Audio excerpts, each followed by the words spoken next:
we've got PCE today, which we know the Fed looks at fairly closely. So the headline number expected to be somewhere around the 1.1% year on year, but it's the core that will get the attention. 1.6 is the number we've become familiar with here. Is there going to be anything in the data today just to buttress this idea that we go June rather than July? Yeah, obviously, if the data is a bit stronger, not our expectation, but the risk is there. If the data is a bit stronger, the core PCE is potentially above 1.6 annualized. That will bring us closer to the Fed's target of 2% by implication. We'll let support to the view that June is likelier than July. If anything, given our expectation, given what's already in the price, I would think that on the whole, the release need not have the impact or indeed a very strong positive impact. On the week, all eyes will be still on payrolls on Friday, in particular the earnings component. But if anything, even if the data were to disappoint, the dollar will be a buy on dips. So you pick up dollar on dips, you don't chase dollar at these levels? Well, to be honest, I think that given how much is already in the price and given the uncertainties going forward or going into the June Fed meeting, especially the fact that some clients are expecting them to hike rates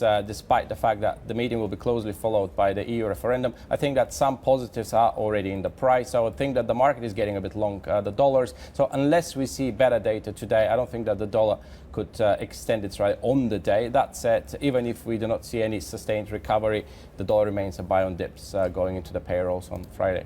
What type of exposure do you take in the dollar? For instance, it's been a decent month in dollar index. Also, if you take a look at euro dollar, what are the main plays for the currency? I'll still think that if anything, if you take the angle that the Fed is moving closer to hiking rates, you should couple that view of potential persistent headwinds to risk sentiment. Effectively, I do not believe that the latest rally in risk-correlated assets can be sustained in the face of potential Fed rate hike as soon as July. That's our expectation. And indeed, still lingering concerns about global growth, not necessarily the US growth, but global growth. So from that point of view, I think that really chasing the dollar rally is warranted, potentially against the commodity currencies in G10. We're still short Aussie dollar against the dollar. We're still short Canadian dollar against the dollar. I have my doubts that, say, the latest dip in euro dollar can be sustained, especially going to the ECB meeting on Thursday, where I would expect the ECB to actually revise its growth and inflation projections to the upside and effectively signal that they're done really cheapening the euro for now. So I would think that euro dollar could experience a bit of a bounce after the ECB meeting. So I would think that chasing the rally in the dollar high would be mainly against risk correlated and indeed commodity currencies, Asian currencies in this respect, interesting shorts as well. What about the yen? Because there's been a lot of news flow. We had some stronger industrial output figures today, but that's been in contrast to a whole week series coming out of Japan, coupled with the fact a sales tax increase is expected to be formally announced this week. Already some ratings agencies are running the ruler back over the accounts in Japan. The suggestions that you may see a sovereign downgrade. Don't forget we had a downgrade from S&P last year to A+. So could there be risk around the Japanese currency?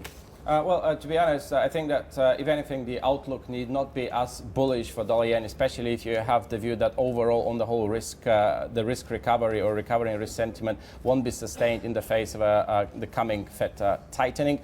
Discussions with clients in Japan have highlighted precisely that to what extent a potential fiscal stimulus, that is the delay of the tax hike, and indeed additional fiscal stimulus in coming days ahead of the upper house election in July, will be sufficient to boost the Nikkei and by implication to weigh on the Japanese yen. And it seems like that the conclusion is that we will need both fiscal and monetary stimulus to have a sustained rally in the Nikkei and by implication sustained downward correction in the Japanese yen, dollar yen higher. Without that, I would think that the risk is that before long investors will just conclude that, okay, maybe it's not really worth to chase that particular rally. There are other rallies, dollar rallies that we could really chase. So by implication, I think the outlook is still fairly balanced in the absence of any evidence that the BOJ will be announcing any aggressive stimulus anytime soon.